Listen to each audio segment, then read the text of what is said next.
ഡോക്ടറെ പിന്നെ പറ്റിപ്പോയി, നിങ്ങളെപ്പോഴും എന്നോട് പറയാറുണ്ടായിരുന്നു. He knows everything, he don't want to listen to anybody's advice, he knows everything. Okay, ഈ മെന്റർമാരൊക്കെ ഒരു ഫേക്കാണ്, അല്ലെങ്കിൽ ഈ മോട്ടിവേഷണൽ മിസ്സേപ്പ്മാരൊക്കെ ഉടായ്പാണ്, അതിനൊന്നും എനിക്ക് ആവശ്യമില്ല, ഇന്റെ ബിസിനസ് നിങ്ങൾ പഠിപ്പിക്കണ്ട, എനിക്കൊക്കെ അറിയാം, എന്നൊക്കെ ചിന്തിക്കും.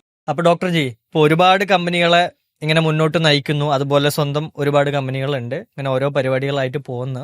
അപ്പൊ ഇതിൽ നിന്നൊക്കെ എന്തെങ്കിലും മറക്കാൻ പറ്റാത്ത ഒരു ബിസിനസ് അനുഭവം അല്ലെങ്കിൽ അങ്ങനെ എന്തെങ്കിലുമൊക്കെ ഉണ്ടാവുമല്ലോ? ഇപ്പം റിയാദില് നമ്മൾ അറിയുന്ന ഒരാള്, മൂപ്പർക്ക് മറ്റേ ഇതിന്റെ സ്പെയർ പാർട്സിന്റെ ബിസിനസ്സാണ്. 10-16 ഔട്ട്ലെറ്റ്സ് ഉണ്ട്.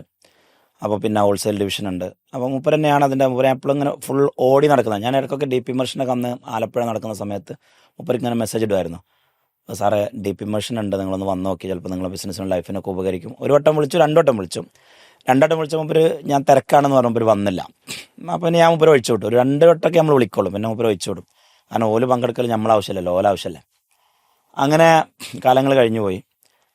2022, അതായത് 2019 ഞാൻ വിളിച്ചിട്ടുണ്ടാകും. 19 കഴിഞ്ഞ് 20 കഴിഞ്ഞ് 21 കഴിഞ്ഞ് 22 ജോർജിയയിൽ DP ഇമേഴ്ഷൻ കഴിഞ്ഞ് ഞങ്ങൾ തിരിച്ചു വരുന്ന ഒരു സമയത്ത് മൂപ്പരണ്ടെന്നെ വിളിക്കണം, കരഞ്ഞ് പൊട്ടിക്കരഞ്ഞുകൊണ്ട് വിളിക്കുന്നു, ഡോക്ടറെ പിന്നെ പറ്റിപ്പോയി, നിങ്ങളെപ്പോഴും എന്നോട് പറയാറുണ്ടായിരുന്നു ഇതൊന്ന് സിസ്റ്റാക്കണം, ഇത് സിസ്റ്റാക്കണം എന്ന് പറയാറുണ്ടായിരുന്നു, അന്ന് എനിക്കത് മനസ്സിലായില്ല, പറ്റിപ്പോയി, എന്നെ ചീത്ത പറയരുത്, എന്നെ സഹായിക്കണം എന്ന് പറഞ്ഞു. അപ്പം അതുപിടി എന്താണ് പ്രശ്നം, നമുക്ക് സോൾവ് ചെയ്യാമെന്ന് പറഞ്ഞു.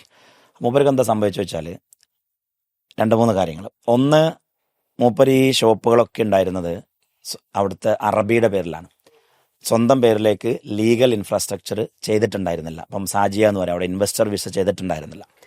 അപ്പോൾ മൂപ്പരോട് അത് ഞാനൊന്ന് സൂചിപ്പിച്ചു. ഒരിക്കൽ വീട്ടിൽ പോയപ്പം മൂപ്പരോട് പറഞ്ഞിരുന്നു, ഇത് നിങ്ങളെ പേരിലേക്ക് മാറ്റണം കേട്ടോ. അപ്പോൾ ഞാനും എൻ്റെ കഫീലും തമ്മിൽ 10-20 വർഷത്തെ പരിചയമാണ്, ഞങ്ങൾ തമ്മിൽ ഭയങ്കര ബോണ്ടാണ്, ഓനൊരിക്കലും എന്നെ ചതിക്കൂല, അതുകൊണ്ട് അങ്ങനെ ചെയ്യേണ്ട ആവശ്യമില്ല. സ്പോൺസർ. അപ്പോൾ ഞങ്ങൾ അത്രയും വർഷത്തെ ബന്ധമാണ്, അപ്പോൾ ഞങ്ങൾ അങ്ങനെ ചെയ്യേണ്ടതില്ല, കാരണം മൂപ്പർ എന്നെ ചതിക്കൂല.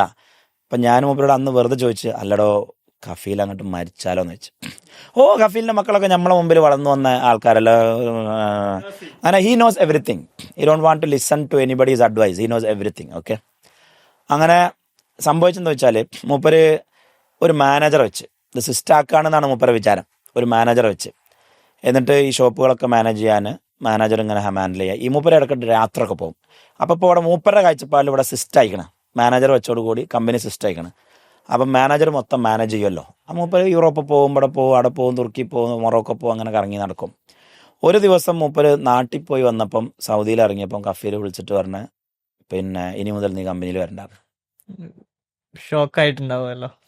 അപ്പോൾ അയാൾ നോക്കിയപ്പം ഇയാളുടെ ഈ റെസിഡൻസ് പെർമിറ്റ് ഇക്കാമ അത് ഹുറൂബ് എന്ന് പറഞ്ഞിട്ട്, ഇവൻ കമ്പനിയിൽ നിന്നും എൻ്റെ എംപ്ലോയി ഓടിപ്പോയി എന്ന് പറഞ്ഞിട്ട് കഫീൽ ലീഗലി കേസ് കൊടുത്തിട്ടുണ്ട്, ഇവൻ അഗെയിൻസ്റ്റ് റിപ്പോർട്ട് ചെയ്തിട്ടുണ്ട്. അതായത് ഇവൻ എപ്പം പോലീസ് കണ്ടാലും എന്താക്കും, പൊക്കി ജയിലിൽ ഡിപ്പോർട്ട് ചെയ്യും, അതാണ് അതിൻ്റെ റൂള്. ഈ കടകളിൽ മുഴുവൻ ചെയ്തിരിക്കുന്ന ഇൻവെസ്റ്റ്മെൻറ്റ് ഇവൻ്റെതാണ്, കഫീലിൻ്റെ അല്ലെങ്കിൽ സ്പോൺസറുടെ ഒരു രൂപ ഇതിലില്ല. ഈ കടയും മൊത്തം സ്റ്റോക്കും സ്പോൺസർ പിടിച്ചെടുത്തു. സംഭവിച്ചെന്താ വെച്ചാൽ, ഈ മാനേജർ ഇവനില്ലാത്ത സമയത്ത് കഫീലുമായിട്ട് ഭയങ്കരമായിട്ട് ഡീല് ഇങ്ങനെ ചെയ്യാറുണ്ടായിരുന്നു, ബാങ്കിൽ പോലും പൈസ കൊടുക്കലും അതാക്കലും. അപ്പം കഫീലിനോട് ഇപ്പം ചോദിച്ച്, അനക്ക് എത്രയാണ് കിട്ടുക എന്ന് വെച്ച്. അപ്പോൾ പറഞ്ഞു, എനിക്ക് പെർ ഷോപ്പ് 1500 രൂപ കിട്ടുന്നുണ്ട്, ദിറംസ് കിട്ടുന്നുണ്ട് എന്ന് പറഞ്ഞു. അപ്പം മറ്റോ ചോദിച്ചു, ബസ് അൽഫാംസ്മിയ ഓൺലി 1500 എന്നാ സൗവി നുസ്, അതായത് നമ്മൾ ചെയ്യുകയാണെങ്കിൽ നമുക്ക് ഉള്ള ലാഭം പൗതിയും അടിക്കുക, മില്യൺ കണക്കിന് ലാഭം കിട്ടുന്നുണ്ട് ഇവിടെ, മില്യൺ കത്തീർ, ബസ് ഓൺലി 1500. അപ്പോൾ ഈ മില്യണിൻ്റെ കണക്ക് നുസ്സാണ് കേട്ടപ്പോഴും ആര് വീണുപോയി, 30 കൊല്ലത്തെ റിലേഷൻഷിപ്പ് ചെയ്യാത്ത എല്ലകാനെ അത് കഫീൽ വീണുപോയി, ഇവനെ ഉറൂബാക്കി വന്നത് സ്വന്തമാക്കി. ഇനി ഇൻവെസ്റ്റേഴ്സിനൊക്കെ പൈസ റിട്ടേണും ആര് കൊടുക്കണം, ഇദ്ദേഹം ആര്, ഈ മലയാളി കൊടുക്കണം, ഉറൂബാക്കപ്പെട്ട മലയാളി കൊടുക്കണം. പക്ഷെ അസറ്റും സ്റ്റാഫും ഷോപ്പും ഒക്കെ ആരുടേത്, കഫീലിന്റെ. അതായത് വലിയ റിച്ച് ആയിരുന്ന ഒരാള് ഒറ്റ ദിവസം കൊണ്ട് ഒരു നിമിഷത്തിൽ അയാൾ ആരുമല്ലാതെ കോടിക്കണക്കിന് രൂപയുടെ കടക്കാരനാവാണ്. അതിൽ 2ാമത്തെ പോയിന്റ് നോട്ട് ചെയ്യേണ്ടത് ഭയങ്കര ഇമ്പോർട്ടൻ്റ് ആണ്. ഇയാള് ഈ ഒരു ഷോപ്പിൽ നിന്ന് റെഗുലറായിട്ടൊരു സാലറി എടുത്ത് പോയിട്ടൊന്നുമില്ല. മൂപ്പര് ബേസിക് ചെലവിനുള്ള റെന്റും കാര്യങ്ങളൊക്കെ എടുക്കും, അത് കഴിഞ്ഞിട്ട് ബാക്കിയുള്ളത് മൂപ്പര് റീഇൻവെസ്റ്റ് ചെയ്യും. അങ്ങനെയാണല്ലോ ഈ ഷോപ്പ് തുടങ്ങിയിട്ടുള്ളത്. ഈ കടയിൽ നിന്ന് വരുന്ന ഇൻവെസ്റ്റ്മെൻ്റ് അല്ലാതെ അല്ലെങ്കിൽ റിട്ടേൺ അല്ലാതെ വേറെ ഒരു വരുമാനം ആൾക്കില്ല.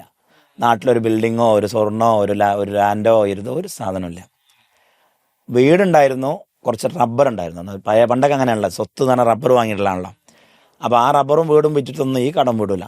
അതൊക്കെ പോയടാ, വീട് പോയി, റബ്ബർ പോയി, എല്ലാം പോയി. ഇന്നും ഈ നിമിഷം, ഇന്നിപ്പോൾ 2025 2026 കടന്നു നമ്മൾ.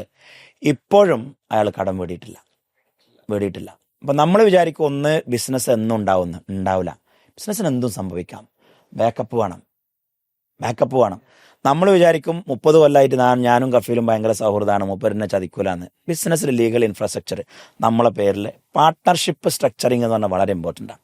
അതിൽ സ്പോൺസർ ഇഷ്യൂസ് ഉണ്ടാകും. നമ്മൾ ഒരുപാട് വലിയ വലിയ ബ്രാൻഡുകളുടെ പ്രശ്നങ്ങൾ ഇപ്പോൾ കേട്ടതാണ്. അതായത് മറ്റ് അറബികളുടെ പേരിലുണ്ടായിരുന്ന ഷോപ്പുകൾ അറബികൾ പിടിച്ചെടുത്ത ഒരുപാട് സ്റ്റോറി. അപ്പോഴും നമ്മൾ ചിന്തിക്കുന്നത് എൻ്റെ കഫീൽ ഉണ്ടാ ചതിക്കൂല എന്നുള്ളതാണ്. അങ്ങനെയല്ല.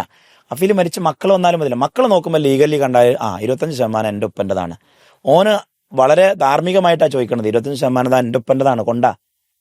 അവൻ തെറ്റല്ല ചോദിക്കണത്. ഇത് ഫേക്കായിട്ട് ഡമ്മി ആയിട്ട് എഴുതി വെച്ചതാണെന്ന് പറഞ്ഞ് മനസ്സിലാക്കാൻ കഴിയില്ല. കാരണം legally it is written legal പേപ്പറിൽ. അപ്പം ഇത്തരം കാര്യങ്ങളൊക്കെ കറക്റ്റ്. അപ്പം ഞാൻ ഇപ്പോൾ BCCയുടെ നമ്മുടെ ഒരു ബിസിനസ് കോച്ചിങ് ക്ലബിൻ്റെ ഭാഗമായിട്ട് ഏകദേശം 100-ലധികം ആളുകളായിട്ട് മീറ്റിംഗ് നടത്തി. അതായത് ബുക്ക് ചെയ്ത ആളുകൾ, പേയ്മെൻറ്റ് ചെയ്ത ആളുകളുമായിട്ട് നമ്മൾ എന്ത് ചെയ്തു, മീറ്റിംഗ് നടത്തി.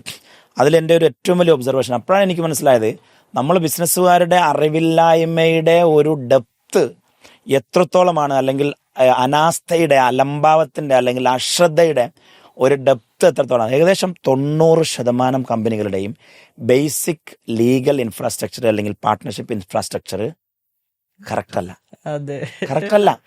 അതായത് ചില ആളുകൾ ഫുൾ ഇൻവെസ്റ്റർ ഞാനാണ്, പക്ഷെ എൻ്റെ പേരേ അല്ല കമ്പനിയിൽ. ശരി.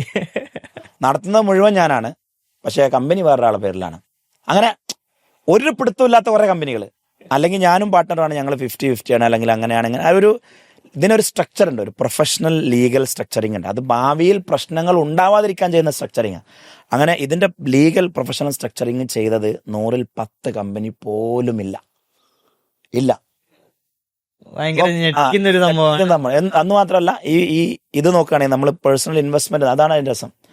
ഈ ബിസിനസ് അല്ലാതെ നിങ്ങൾക്ക് വേറെന്താ വരുമാനം ഉണ്ടാകുന്ന വെച്ചാൽ 10-ൽ 2 പേർക്കുണ്ടാവും, ബാക്കി 80 പേർക്കില്ല. ഈ ബിസിനസ് അല്ലാത്ത മറ്റൊരു വരുമാന മാർഗം ഉണ്ടോയെന്ന് വെച്ചാൽ ഇല്ല. ഇത് രണ്ടും ഭയങ്കര ഇമ്പോർട്ടൻ്റ് ആണ്. അത് എൻ്റെ ലൈഫിൽ എൻ്റെ ആ ഒരു എന്താ പറയുക. അപ്പം നമ്മളിതൊക്കെ പറയുമ്പോൾ ആൾക്കാർ വിചാരിക്കും ഓൻ പൈസ ഉണ്ടാക്കാൻ വേണ്ടി പറയാണ്, ഈ മെൻറ്റർമാരൊക്കെ ഒരു ഫേക്കാണ്, അല്ലെങ്കിൽ ഈ മോട്ടിവേഷണൽ മിസ്സേപ്പ്മാരൊക്കെ ഉടായ്പാണ്, അതിനൊന്നും എനിക്ക് ആവശ്യമില്ല, എൻ്റെ ബിസിനസ് നിങ്ങൾ പഠിപ്പിക്കണ്ട, എനിക്കൊക്കെ അറിയാം, അതൊക്കെ ചിന്തിക്കും. അതായത് ഇത് വീണ് കടന്നിട്ടാണ് പിന്നെ വരിക. അപ്പം പിന്നെ നമുക്ക് എഴുന്നേൽപ്പിക്കാൻ കഴിയില്ല, ഓൾറെഡി വീണ് പോയിട്ടുണ്ടാവും.